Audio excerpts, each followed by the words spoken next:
crackle was once a flaw, an error in playback caused by dust or wear. But over time it became more than just noise. It became texture, character, memories. A crackling record suggested someone had listened to this before you. It implied lived in sound, not pristine digital perfection. This shift didn't happen accidentally. Music lovers began fetishizing analog defects as proof of authenticity. What was once a technical limitation became a marketing asset, and now we pay for it. We seek out the same aesthetic in digital reproductions of vinyls, even though we've never touched an actual record.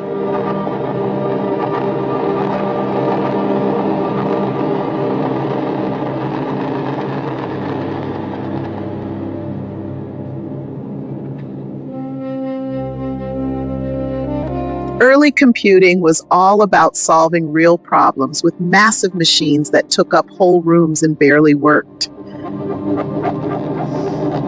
It wasn't just tech, it was determination in hardware form.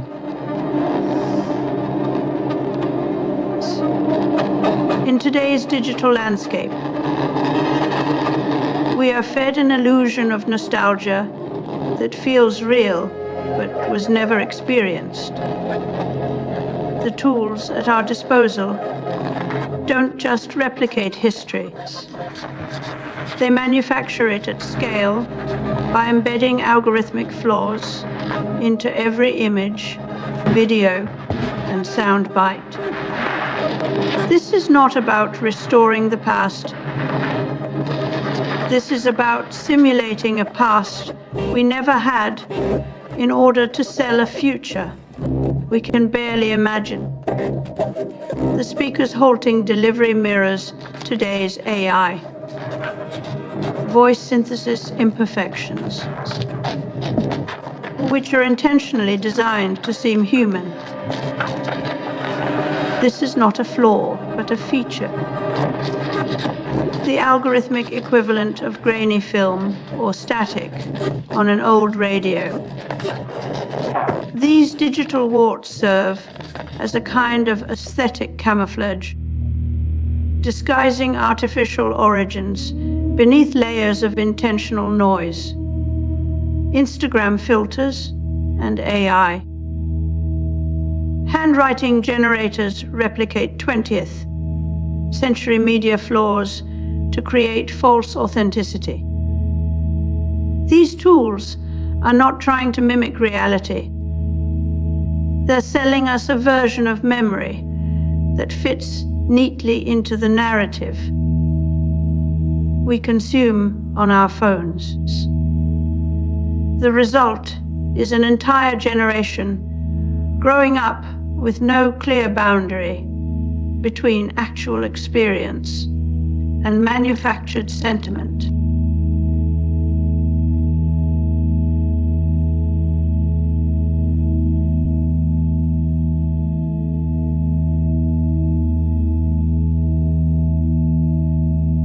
Important social events are usually covered by society reporters in person. However, much of the news for the society is over the telephone.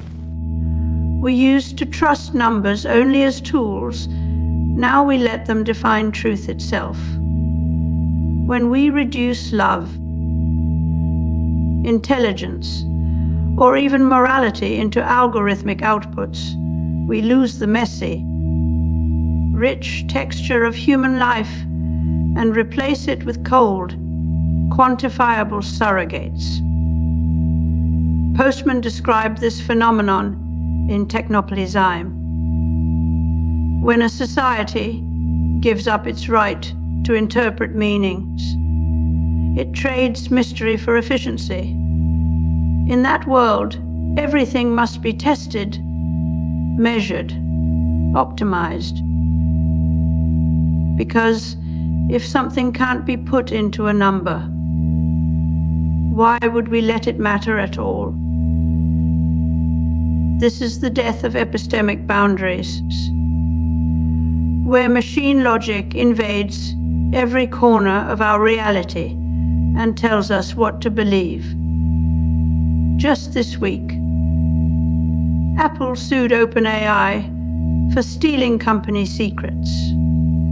It's not just about legal battles or trade secrets. It's a symptom of our growing anxiety that we're losing control over what is real and what is manufactured. The tools meant to detect AI, generated content, are themselves designed by algorithms, trained on the same machine logic they claim to oppose. We trust their watermarks, but those very markers become part of the illusion. Fathers warned us about that has been how authenticity becomes a performance, not an essence. Now, with machine-generated history and deepfakes indistinguishable from truth, we're drowning in a sea of temporal hallucinations that rewrite reality after it's been made.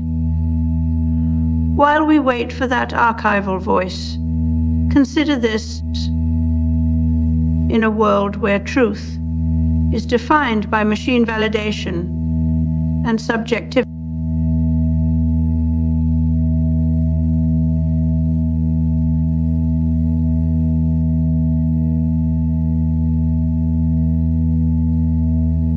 if you're into the stock market, don't throw away that computer. Value Line has announced a new monthly software service called Value Screen.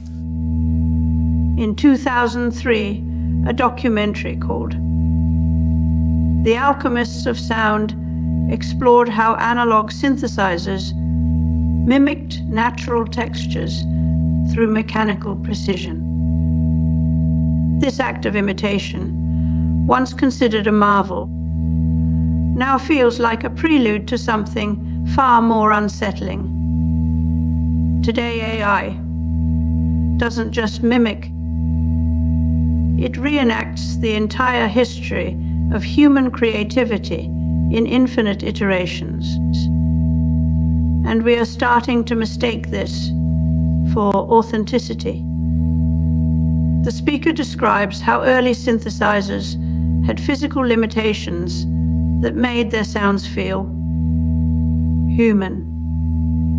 Today, those same mechanical flaws are algorithmically recreated to sell us digital authenticity. But here's where it gets dangerous. Corporations don't just mimic imperfections. They weaponize it as a branding strategy. When every digital artifact can be replicated infinitely without losing qualities, the very concept of original experience dissolves. This is why corporate battles over AI training data are so fierce. Apple suing OpenAI isn't just about copyright. It's a fight to control who gets to define authentic in an age where authenticity is no longer a property of human action, but of system design.